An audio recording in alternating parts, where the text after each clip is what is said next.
Então, vamos falar agora sobre insuficiência cardíaca. A insuficiência cardíaca é uma síndrome clínica complexa, de caráter progressivo, que pode resultar de qualquer desordem cardíaca.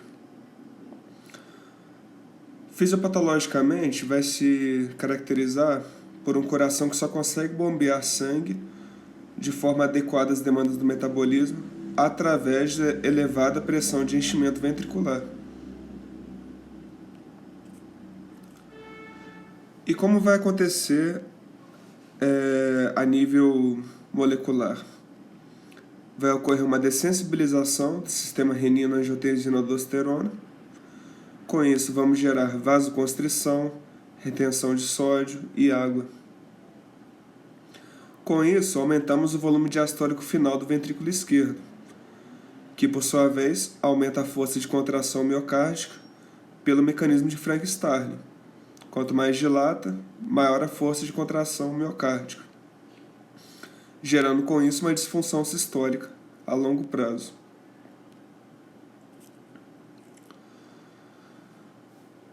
Então, somando os distúrbios hemodinâmicos, como que eu expliquei agora, uma estimulação simpática e neurohormonal excessiva, tudo isso vai gerar um remodelamento ventricular a longo prazo. E a elevação de citocinas, com destaque para o fator de necrose tumoral alfa, interleucina 1b e interleucina 6, essas citocinas vão gerar fibrose e apoptose dos miócitos.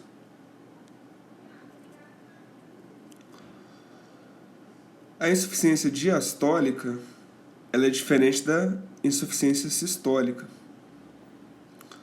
É uma outra entidade fisiopatológica, devido ao aumento da rigidez das câmaras, elevação de pressão arterial, consequentemente, e congestão venosa e pulmonar, particularmente durante o exercício.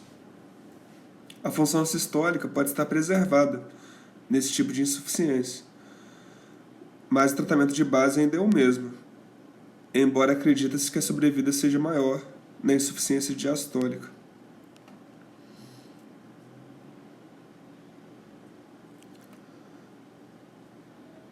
Etiologicamente, até 70% das insuficiências cardíacas pode ser causada por doença arterial coronariana, geralmente relacionada a um infarto. A segunda causa disparada de insuficiência cardíaca é a hipertensão arterial sistêmica. Mas podem ser várias outras doenças, como doenças do miocárdio. No Brasil, a gente tem que ter destaque para a chagásica, que tem uma incidência anual de cerca de 2 milhões de casos. Pode ser doença das válvulas ou do pericárdio. Todas essas doenças vão poder produzir insuficiência. Endocrinopatias, exposição a toxinas e quimioterapia, infecciosa e reumática. Os fatores precipitantes de descompensação são vários. Pode ser uma isquemia ou um infarto, taquicardias supraventriculares, arritmias ventriculares, agravamento da hipertensão, da regurgitação mitral ou tricúspide, embolia pulmonar, uso de antagonistas de cálcio, beta-bloqueadores, ANES, corticoide, antiarrítmicos, intoxicação digitálica, interrupção da terapia, indiscrição dietética, sobrecarga de volume, consumo de álcool, atividade física aumentada, febre, infecção, anemia, anormalidades tiroidianas, gravidez, hemocromatose, amiloidose, por aí vai. Os sinais e os sintomas, eles vão ser mais intensos na insuficiência mais avançada. Mas um sintoma muito comum é a taquicardia aos mínimos esforços. Então, o paciente no teste ergométrico, por exemplo, vai ter uma frequência cardíaca muito alta para pequenos esforços. O ritmo de galope pode aparecer também, com a terceira bulha, devido a uma desaceleração do sangue devido à menor complacência ventricular. Aí vai ocorrer o ritmo de galope com tum-tatum, tum-tatum, tum-tatum. Vai ser nesse ritmo. Podem haver ainda sopros sistólicos, que pode ser um sopro funcional, devido à rigidez da parede ventricular, ou devido a uma insuficiência valvar secundária à insuficiência. Podemos ter também pulso alternante, hiperfonese de segunda bulha no foco pulmonar, devido ao aumento da pressão da artéria pulmonar, pela dificuldade de drenar o sangue pulmonar através do ventrículo esquerdo.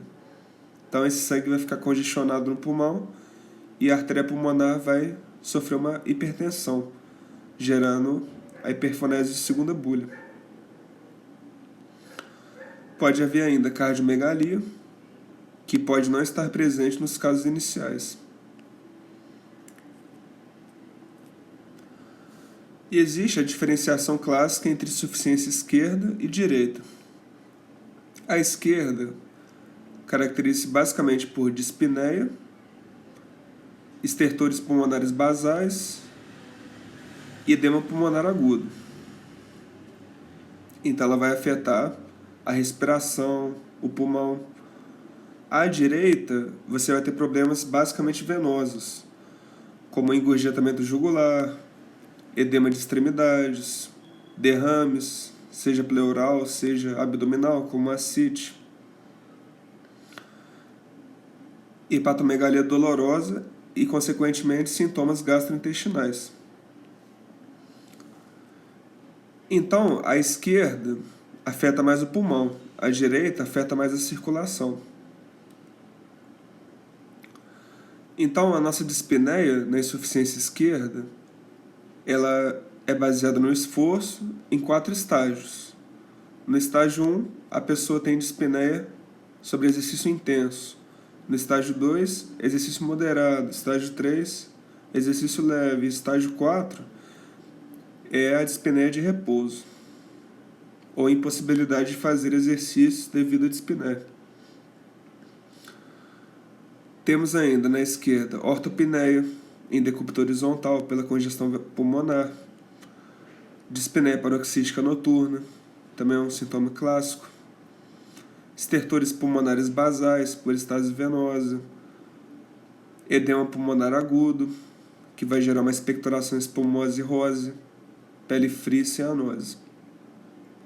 Já à direita, que tem a ver com a circulação, vamos ter um engurgitamento jugular, apesar que esse engurgitamento também aparece na pericardite constritiva, edema de extremidades acompanhado de noctúria, na tentativa de drenagem, derrame pleural, ascite, particularmente nos portadores de lesão tricúspide ou pericardite constritiva, hepatomegalia dolorosa e sintomas gastrointestinais levando à anorexia.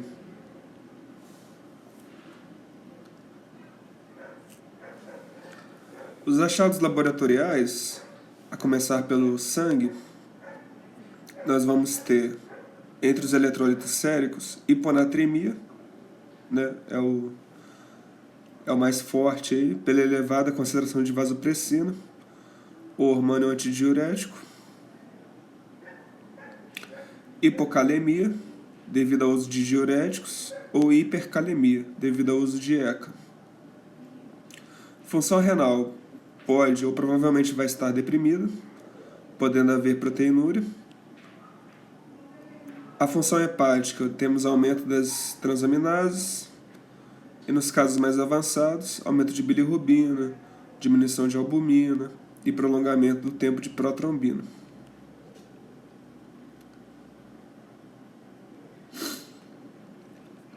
No eletrocardiograma, vamos pesquisar as arritmias, hipertrofia ventricular, presença de ondas Q, alteração de segmento ST e onda T, etc. O bloqueio divisional antero-superior com bloqueio de ramo direito é de etiologia chagásica. E esse tipo de bloqueio gera um desvio de eixo à esquerda. O raio-x de tórax pode identificar 3 coisas importantes, como cardiomegalia, calcificações pericárdicas e hipertensão pulmonar. Na hipertensão pulmonar, vamos observar dilatação de artéria pulmonar, linhas de Kehler e redistribuição vascular pulmonar. A ultrassonografia pode ser transtorácica ou transesofágica. Ela diferencia doença pericárdica de miocárdica de endocárdica. Diferencia também a insuficiência sistólica de diastólica. E o achado clínico mais importante é a fração de ejeção menor que 50%, que seria típica da insuficiência cardíaca. Mas alguns pacientes não apresentam essa diminuição da fração de ejeção ainda, né? Além disso, a ultrassonografia detecta a normalidade segmentar de movimentação da parede. Aí a gente identifica a doença arterial coronariana como etiologia da insuficiência.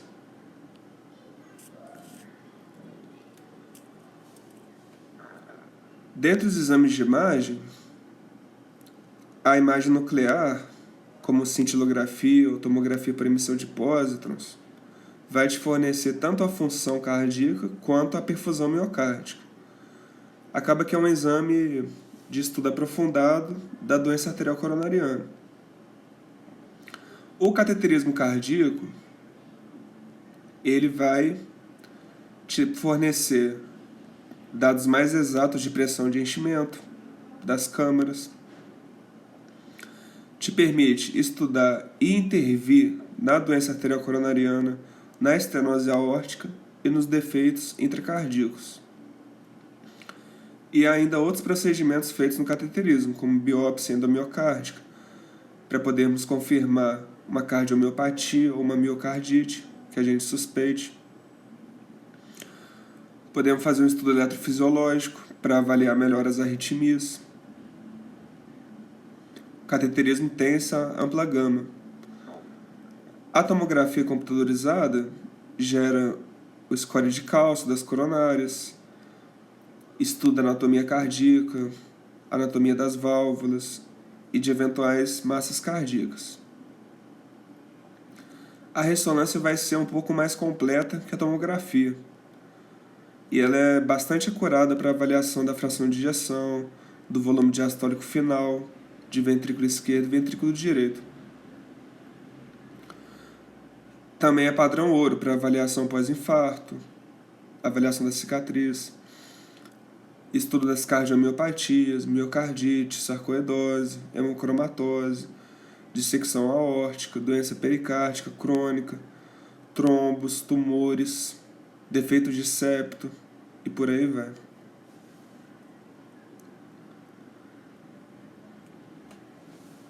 Então, a terapia modificadora da doença, ela começa pelo estilo de vida. Ou seja, qual é o tratamento que vai afetar a sobrevida do paciente? Vai começar pelo estilo de vida, fazendo uma dieta fracionada, hipolipídica, normoglicídica, hiperproteica, rica em potássio, cálcio e magnésio. Vamos estimular uma atividade física moderada, redução do álcool, do tabagismo, das drogas ilícitas. Podemos fazer uma restrição de sódio, normalmente menor do que 3 ou menor do que 2 gramas por dia.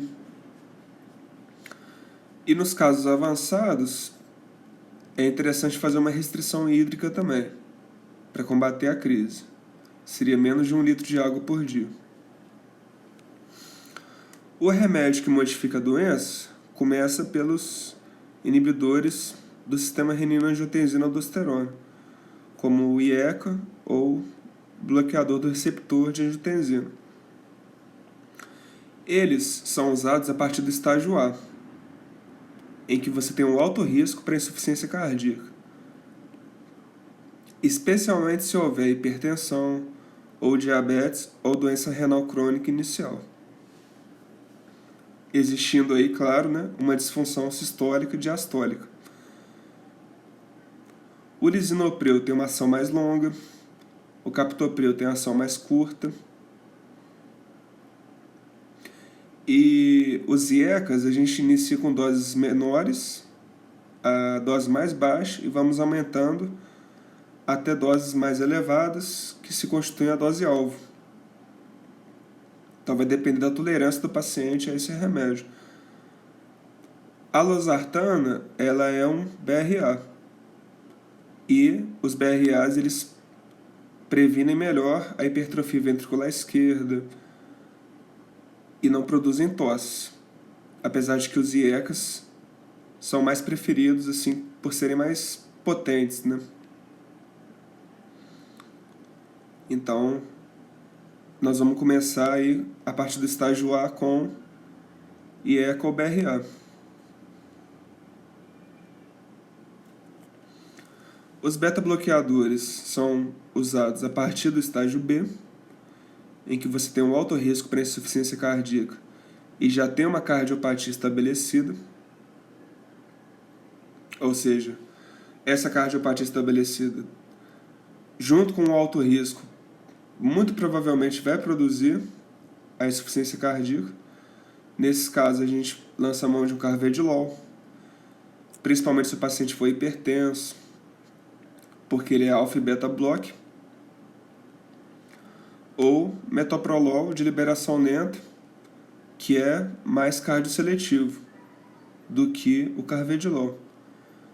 Ambos os beta-bloqueadores, você vai começar com doses baixas e aumentando gradualmente, porque até metade dos pacientes não toleram os efeitos colaterais dos beta-bloqueadores.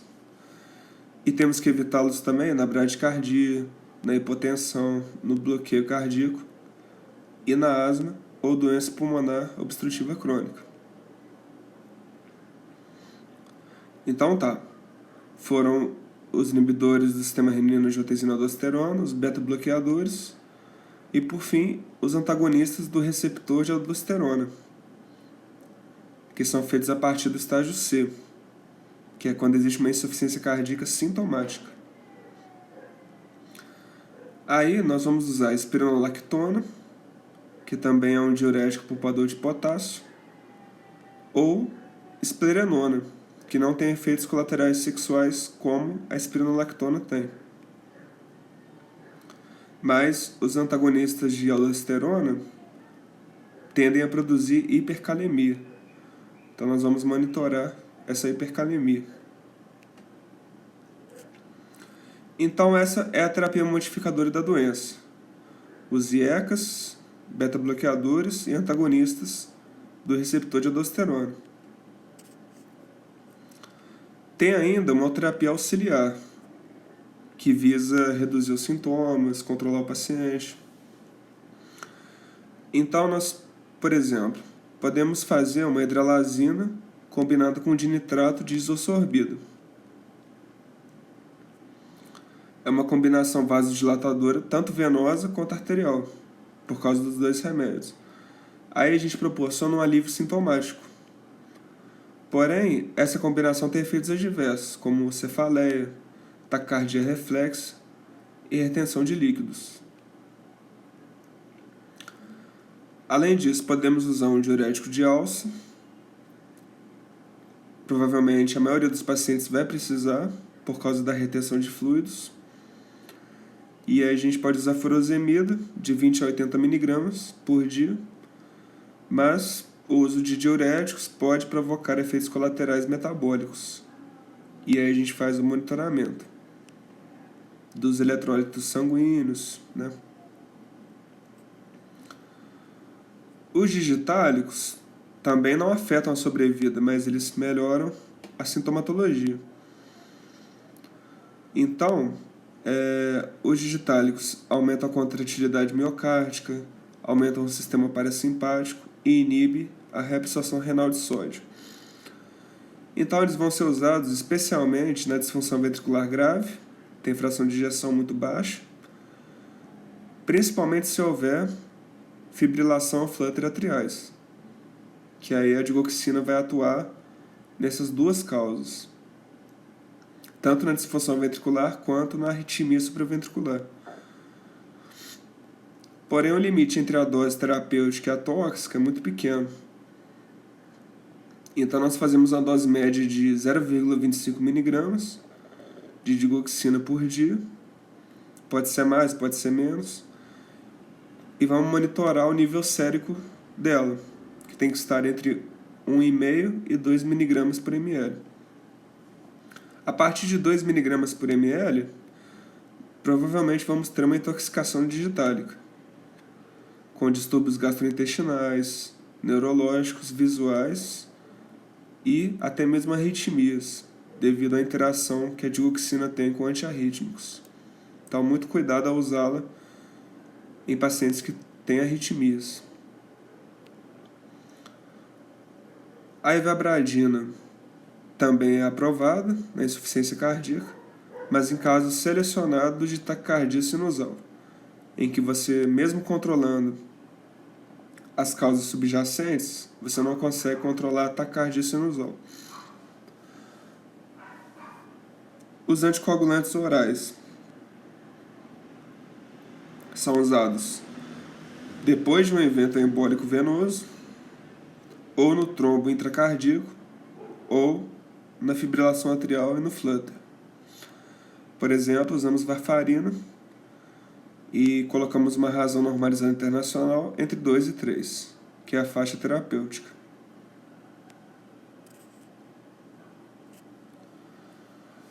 Podemos ainda usar a terapia auxiliar inotrópicos positivos. Aí nós vamos usar a insuficiência cardíaca descompensada e por pouco tempo. Por exemplo, uma dopamina. A dopamina ativa vários receptores diferentes. Em baixas doses, ela atinge os receptores dopaminérgicos, provocando vasodilatação renal, mesentérica e cerebral. Então, se você quiser perfundir melhor esses órgãos, a dopamina é uma opção como inotrópico. Em doses médias, ela atinge os receptores cardíacos, aumentando a contratilidade e o débito cardíaco. E em doses mais altas, atinge os receptores alfa-adrenérgicos, aumentando a frequência cardíaca e a resistência vascular periférica. Por isso, a dopamina vai ser preferida em hipotensos, devido ao risco de aumento da pressão, da frequência cardíaca. E os efeitos colaterais da dopamina são taquicardia, aumento do consumo de oxigênio, aumento em 20% da pressão capilar pulmonar. Então, um paciente que tem edema pulmonar não está indicado a dopamina.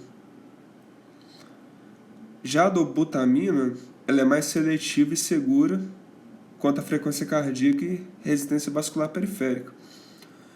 Então, a dobutamina, em resumo, vai ser preferida em normotensos e a dopamina em hipotensos, ou nos quais você quer aumentar a perfusão arterial.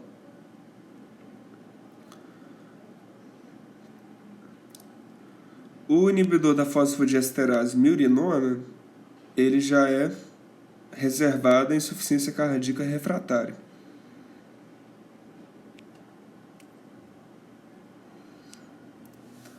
E por fim, o tratamento intervencionista.